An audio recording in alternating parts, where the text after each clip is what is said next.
இருக்கு. Super Saravana stores, Chennai, Madurai, Kovai.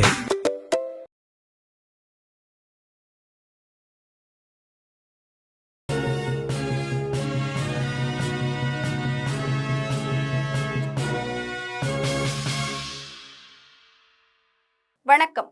GeM செய்திகளுக்காக நான் தர்ஷனா. இந்திய நேரப்படி மதியம் 1:30 மணி செய்திகள். முதலில் ஜெம் தலைப்பு செய்திகளை காணலாம். திருச்செந்தூர் கோவிலில் முறைகேடு செய்தோர் மீது பாரபட்சமின்றி நடவடிக்கை எடுக்கப்படும். இந்து சமய அறநிலையத்துறை அமைச்சர் ரமேஷ் அதிரடி. சிங்கப்பன் சிறப்பு அதிரடிப்படியை தொடங்கி வைக்கவே முடியாத முதலமைச்சர் விஜய் பெண்களின் பாதுகாப்பை எப்படி உறுதி செய்வார்? அமமுக பொதுச் செயலாளர் டிடிவி தினகரன் கேள்வி. திருநெல்வேலி கவின் ஆணவ கொலை வழக்கு, தலைமறைவாக இருந்த சுஜித்தின் தாயாரை கைது செய்து காவல்துறையினர் அதிரடி. விஜயபாஸ்கர் தவறு செய்ய மாட்டார், அதிமுக சட்டமன்ற உறுப்பினர் அக்ரி கிருஷ்ணமூர்த்தி அறிவிப்பு. ஹார்முஸ் ஜலசந்தி விவகாரத்தில் ஓமன் தலையிட்டால் அவர்களை தகர்க்க வேண்டியிருக்கும், அமெரிக்க அதிபர் டிரம்ப் எச்சரிக்கை. இனி விரிவான செய்திகளை காணலாம். திருச்செந்தூர் கோவிலில் முறைகேடு செய்தோர் மீது பாரபட்சமின்றி நடவடிக்கை எடுக்கப்படும் என இந்து சமய அறநிலையத்துறை அமைச்சர் ரமேஷ் தெரிவித்துள்ளார். தூத்துக்குடி மாவட்டம் திருச்செந்தூர் முருகன் கோவிலில் இந்து சமய அறநிலையத்துறை அமைச்சர் ரமேஷ் திடீர் ஆய்வு மேற்கொண்டார். இதன் பின்னர் அவர் பணம் வசூலிக்கப்படுவதை கண்டுபிடிக்க பக்தர்கள் போல கோவிலுக்கு வந்தார். அப்போது முறைகேடான வழியில் தரிசனத்திற்கு செல்ல சில அர்ச்சகர்கள் 4000 ரூபாய் கட்டணம் கேட்டதாக கூறப்படுகிறது. இதையடுத்து அமைச்சர் நேரடியாக செயலி மூலம் பணத்தை செலுத்தியுள்ளார். தொடர்ந்து அவர் அமைச்சர் என்பது தெரிய வந்த நிலையில் பணம் பெற்ற அர்ச்சகர்கள் கையும் களவுமாக சிக்கினர். இந்த சம்பவத்தை தொடர்ந்து கோவிலில் நடைபெற்று வந்த பல்வேறு முறைகேடுகள் குறித்து அமைச்சர் விசாரணை மேற்கொண்டார். அமைச்சரின் இந்த அதிரடி நடவடிக்கை திருச்செந்தூர் கோவில் வட்டாரத்தில் பெரும் பரபரப்பை ஏற்படுத்தியுள்ளது. இது தொடர்பாக இந்து சமய அறநிலையத்துறை அமைச்சர் ரமேஷ் செய்தியாளர்களை சந்தித்து பேசிய போது, திருச்செந்தூர் முருகன் கோவிலில் பொதுமக்கள், பக்தர்கள், சமூக ஆர்வலர்களின் புகார்களை தொடர்ந்து ரகசிய ஆய்வு செய்ததாக தெரிவித்தார். தரிசனத்திற்கு பணம் பெற்றுக்கொண்டு முறைகேடாக அனுப்பிய கோவில் அர்ச்சகர்கள், அதற்கு உறுதுணையாக இருந்த பணியாளர்கள், காவலாளிகள் மீது பாரபட்சமின்றி நடவடிக்கை எடுக்கப்படும் என்று உறுதியளித்தார்.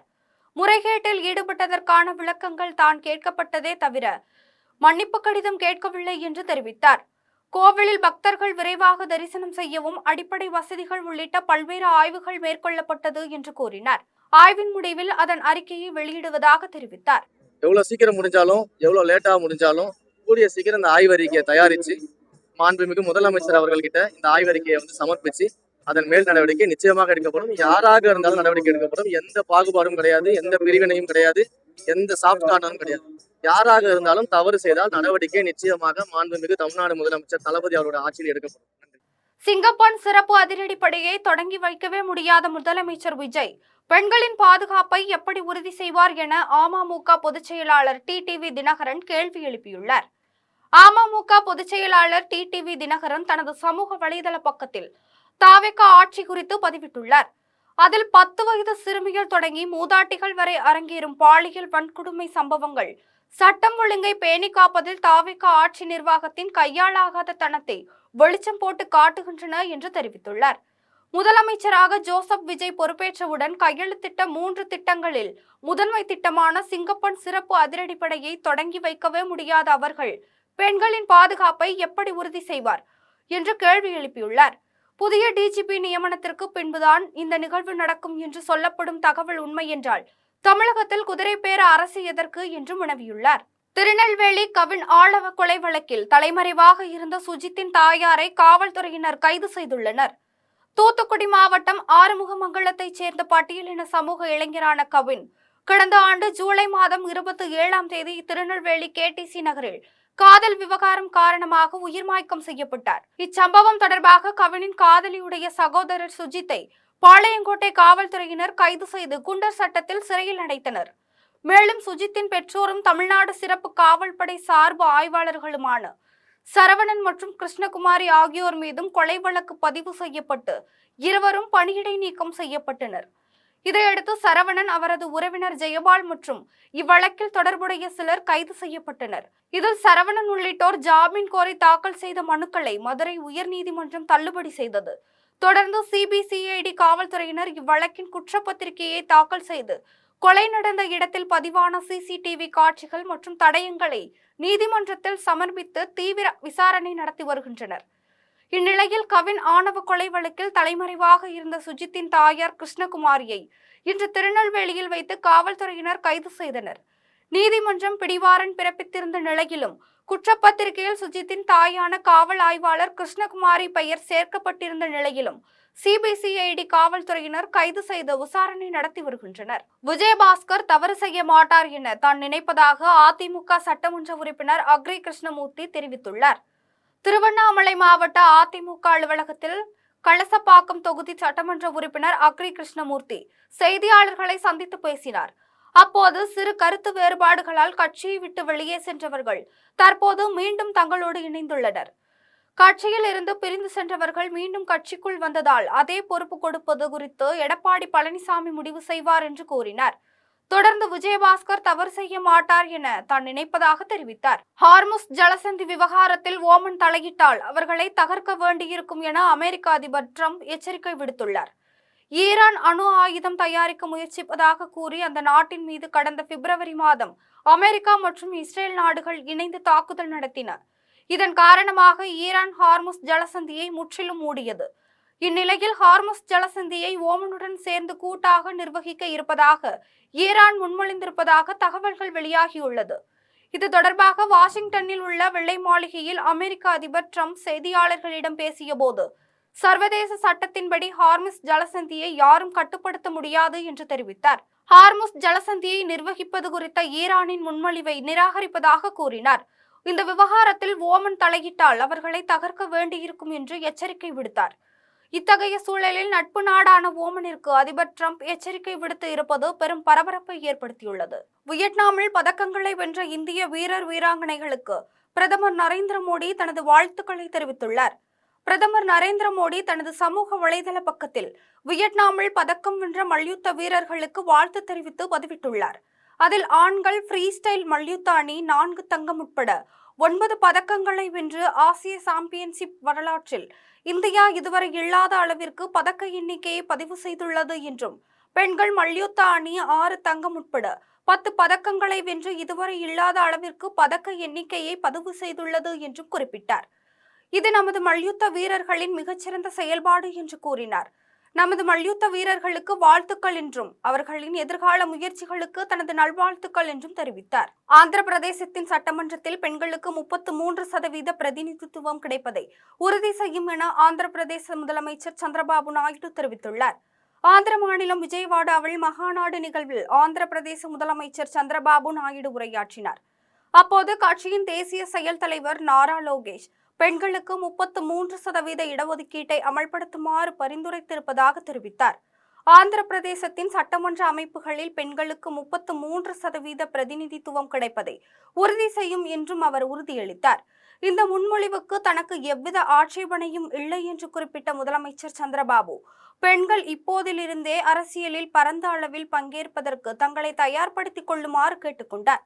நாடு முழுவதும் பெண்களுக்கான இடஒதுக்கீட்டிற்காக தாங்கள் கட்சி போராடும் என்றும் தெரிவித்தார். பரந்தூர் விமான நிலைய திட்டம் குறித்து செய்தியாளர்கள் எழுப்பிய கேள்விக்கு கையெடுத்து கும்பிட்டு இந்த ஆட்சி மக்களுக்கான ஆட்சி, தளபதி நல்லதை செய்வார் என அமைச்சர் தென்னரசு தெரிவித்துள்ளார். காஞ்சிபுரத்தில் தாவிக சார்பில் அன்னதானம் வழங்கும் நிகழ்ச்சி நடைபெற்றது. இதில் வெளிநாடு வாழ் தமிழர் நலத்துறை அமைச்சர் தென்னரசு மற்றும் வனத்துறை அமைச்சர் ரஞ்சித்குமார் ஆகியோர் கலந்து கொண்டு பொதுமக்களுக்கு அன்னதானம் வழங்கினர். இதைத் தொடர்ந்து வெளிநாடு வாழ் தமிழர் நலத்துறை அமைச்சர் தென்னரசு செய்தியாளர்களை சந்தித்து பேசினார். பரந்தூர் விமான நிலைய திட்டம் குறித்து செய்தியாளர்கள் கேள்விக்கு பதிலளித்த அவர், உடனடியாக கையெடுத்து கும்பிட்டு இந்த ஆட்சி மக்களுக்கான ஆட்சி, தளபதி நல்லதை செய்வார் என்று குறிப்பிட்டார். தமிழகத்தில் சட்டம் ஒழுங்கு எந்த நிலையில் இருக்கிறது என்று பாஜக மாநில தலைவர் நயினார் நாகேந்திரன் வினவியுள்ளார். பாஜக மாநில தலைவர் நயினார் நாகேந்திரன் தனது சமூக வலைதள பக்கத்தில் சென்னை கோடம்பாக்கத்தில் 16 வயது சிறுவனை மதுபோதையில் ஆழ்த்தி பாலியல் வன்கொடுமைக்கு ஆளாக்கிய புகாரில் வடபழனி காவல் நிலைய தலைமை காவலர் வேலப்பன் போக்சோ சட்டத்தில் கைது செய்யப்பட்டுள்ள செய்தி அதிர்ச்சியையும் மிகுந்த வேதனையையும் அளிப்பதாக தெரிவித்தார். வேலியே பயிரை மேய்ந்த கதையாக காவல்துறை அதிகாரியே இத்தகைய கீழ்த்தரமான குற்றத்தில் ஈடுபட்டிருப்பது ஒட்டுமொத்த காவல்துறைக்கே தீராத களங்கத்தை ஏற்படுத்தியுள்ளதாக கூறினார். தமிழகத்தில் சட்டம் ஒழுங்கு எந்த அளவிற்கு சீர்குலைந்து கிடக்கிறது என்பதற்கு இக்கொடூர நிகழ்வே மிகச்சிறந்த சான்றாகும் என்று தெரிவித்தார். முதலமைச்சரின் நேரடி கட்டுப்பாட்டில் இருக்கும் உள்துறை தன் கட்டமைப்பிலிருந்து முற்றிலும் தவறிவிட்டதையே இது காட்டுகிறது என்று கூறினார்.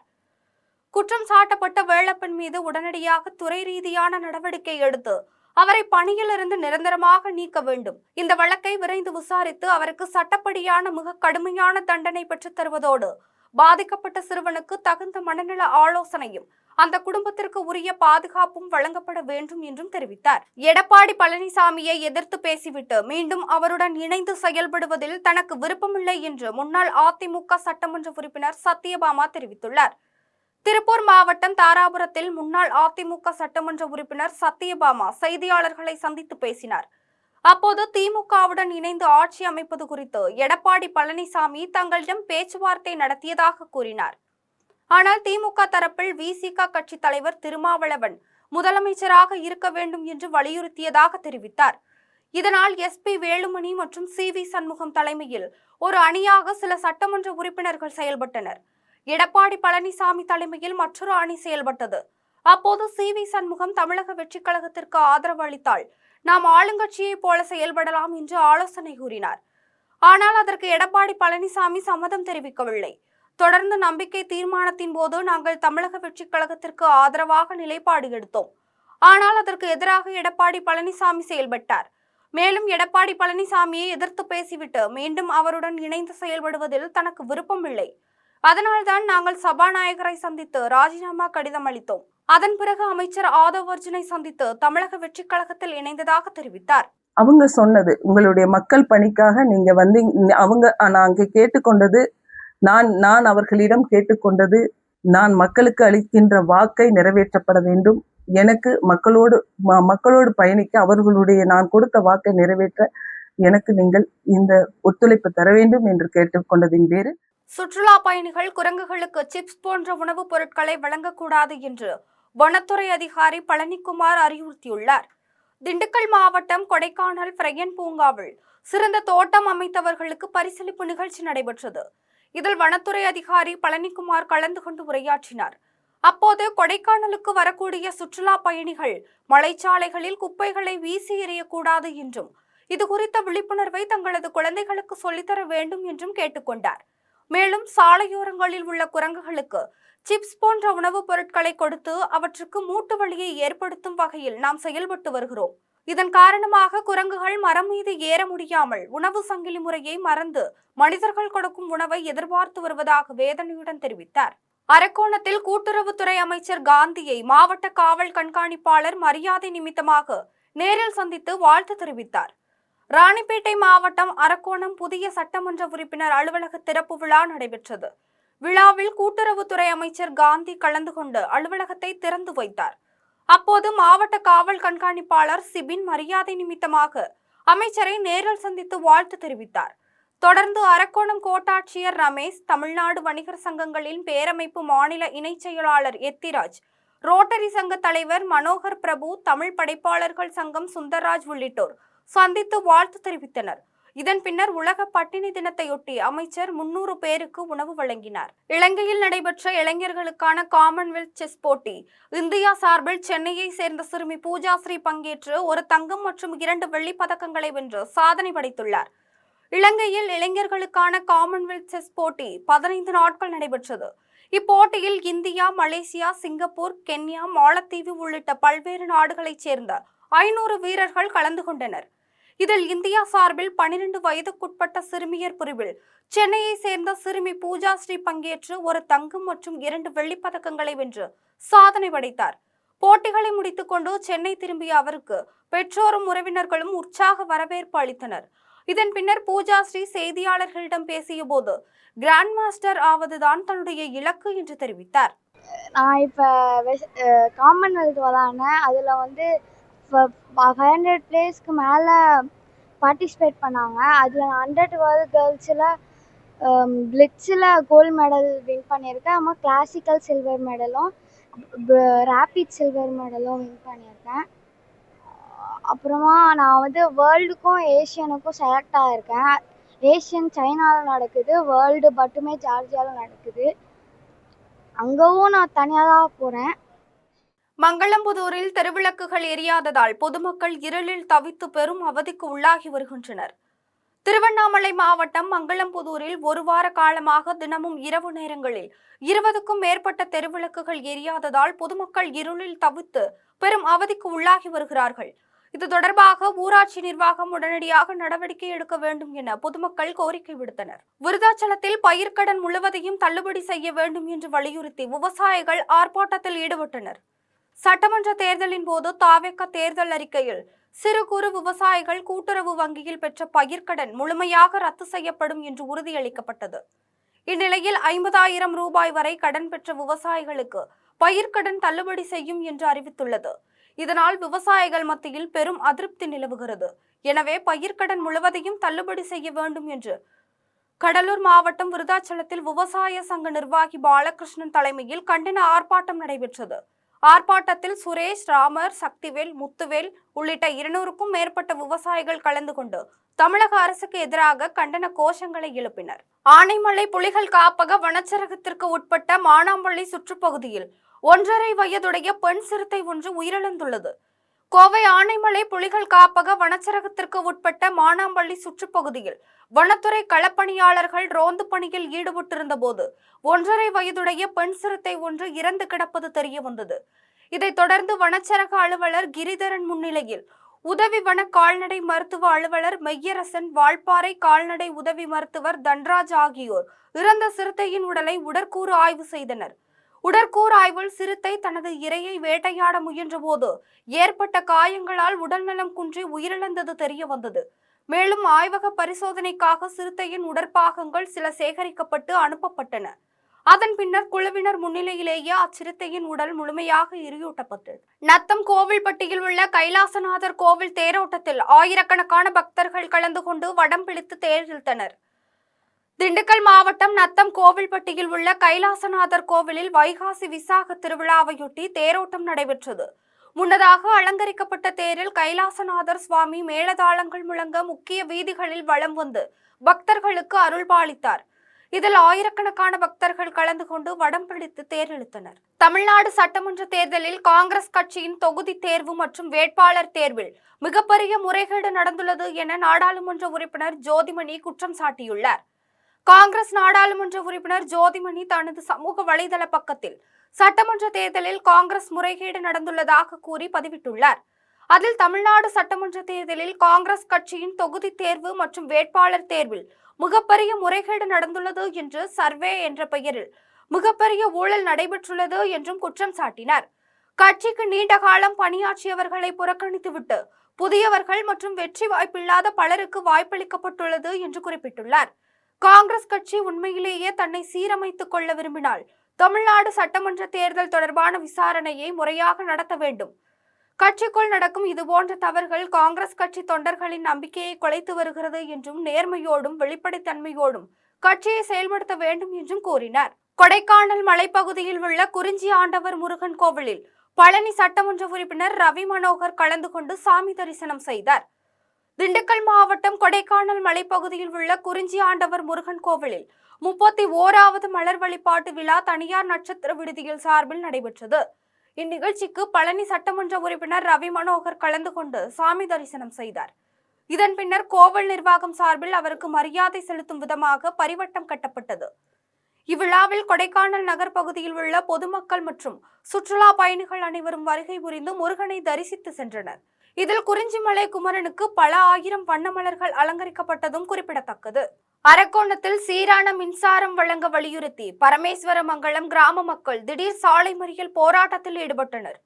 ராணிப்பேட்டை மாவட்டம் அரக்கோணம் அருகே பரமேஸ்வரமங்கலம் கிராமத்தில் கடந்த சில தினங்களாக அடிக்கடி மின்தடை ஏற்பட்டு வந்துள்ளது.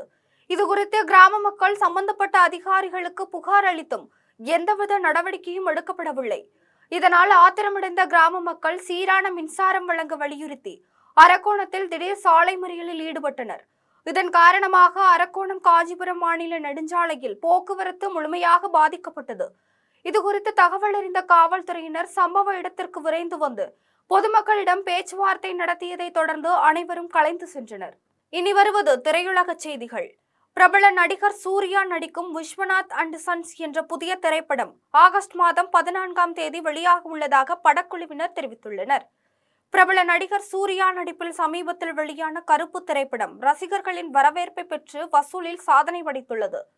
இதைத் தொடர்ந்து நடிகர் சூர்யா தற்போது விஸ்வநாத் அண்ட் சன்ஸ் என்ற புதிய படத்தில் நடித்துள்ளார். இயக்குனர் வெங்கி அட்லூரி இயக்கத்தில் இசையமைப்பாளர் GV பிரகாஷ்குமார் இப்படத்திற்கு இசையமைத்துள்ளார். இப்படத்தின் கதாநாயகியாக மமிதா பைஜூ நடித்துள்ளார். இதில் ராதிகா சரத்குமார் மற்றும் ரவீனா தாண்டன் ஆகியோர் முக்கிய கதாபாத்திரத்தில் நடித்துள்ளனர். இதற்கிடையே இப்படத்தின் படப்பிடிப்பு நிறைவடைந்த நிலையில் ஆகஸ்ட் மாதம் 14ஆம் தேதி திரையரங்குகளில் வெளியாக உள்ளது. இது தொடர்பான போஸ்டரை படக்குழுவினர் சமூக வலைதளங்களில் வெளியிட்டுள்ளதால் சூர்யா ரசிகர்களிடையே இப்படத்தின் மீதான எதிர்பார்ப்பு அதிகரித்துள்ளது. இனி வருவது விளையாட்டுச் செய்திகள்.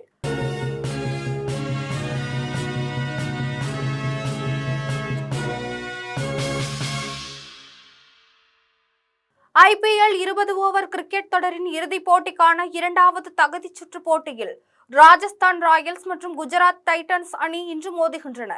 பஞ்சாப் மாநிலம் நியூ சண்டிகரில் 19வது IPL 20 ஓவர் கிரிக்கெட் தொடரின் இறுதிப் போட்டிக்கான 2வது தகுதிச் சுற்று போட்டி இன்று நடைபெறுகிறது. இந்த போட்டியில் ராஜஸ்தான் ராயல்ஸ் மற்றும் குஜராத் டைட்டன்ஸ் அணிகள் மோதுகின்றன.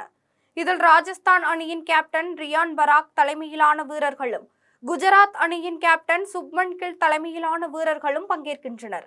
இந்நிலையில் இன்றைய போட்டியில் யார் வெற்றி பெறப் போகிறார்கள் என்று ரசிகர்களிடையே பெரும் எதிர்பார்ப்பு உள்ளது.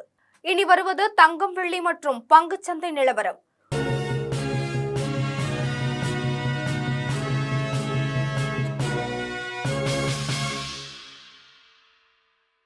சென்னையில் ஆபரண தங்கம் இன்று ஒரு சவரன் 1,16,800 ரூபாய்க்கும் விற்பனை செய்யப்படுகிறது. சென்னையில் இன்று ஆபரண தங்கத்தின் விலை கிராமுக்கு 100 ரூபாய் அதிகரித்து 14,600 ரூபாய்க்கு விற்பனை செய்யப்படுகிறது. மேலும் ஒரு சவரன் 800 ரூபாய் அதிகரித்து 1,16,800 ரூபாய்க்கு விற்பனை செய்யப்படுகிறது. 24 கேரட் தூய தங்கம் ஒரு சவரன் 1,27,424 ரூபாய்க்கும், மேலும் 1 கிராம் வெள்ளி 290 ரூபாய்க்கும், 1 கிலோ வெள்ளி 2,95,000 ரூபாய்க்கும் விற்பனை செய்யப்படுகிறது. இந்திய பங்குச்சந்தைகளில் வணிகம் இன்று உயர்வுடன் காணப்படுகிறது. மும்பை பங்குச்சந்தை பங்கு விலை குறியீட்டு எண் சென்செக்ஸ் 87 புள்ளிகள் அதிகரித்து 75,955 புள்ளிகளில் வணிகமாகிறது. தேசிய பங்குச்சந்தை பங்கு விலை குறியீட்டு எண் நிப்டி 5 புள்ளிகள் குறைந்து 23,901 புள்ளிகளில் வணிகமாகிறது. மீண்டும் ஜெம் தலைப்பு செய்திகள். திருச்செந்தூர் கோவிலில் முறைகேடு செய்தோர் மீது பாரபட்சமின்றி நடவடிக்கை எடுக்கப்படும். இந்து சமய அறநிலையத்துறை அமைச்சர் ரமேஷ் அதிரடி. சிங்கப்பன் சிறப்பு அதிரடிப்படியை தொடங்கி வைக்கவே முடியாத முதலமைச்சர் விஜய் பெண்களின் பாதுகாப்பை எப்படி உறுதி செய்வார்? அமமுக பொதுச் செயலாளர் டிடிவி தினகரன் கேள்வி. திருநெல்வேலி கவின் ஆணவ கொலை வழக்கு. தலைமறைவாக இருந்த சுஜித்தின் தாயாரை கைது செய்து காவல்துறையினர் அதிரடி. விஜயபாஸ்கர் தவறு செய்ய மாட்டார். அதிமுக சட்டமன்ற உறுப்பினர் அக்ரி கிருஷ்ணமூர்த்தி அறிவிப்பு. ஹார்முஸ் ஜலசந்தி விவகாரத்தில் ஓமன் தலையிட்டால் அவர்களை தகர்க்க வேண்டியிருக்கும். அமெரிக்க அதிபர் ட்ரம்ப் எச்சரிக்கை. இத்துடன் ஜெம் செய்திகள் நிறைவடைகின்றன. மீண்டும் ஜெம் செய்திகள் மாலை 6 மணிக்கு. உடனுக்குடன் செய்திகளை காண gemlive.tv என்ற இணையதளத்தில் இணைந்திருங்கள். நன்றி, வணக்கம்.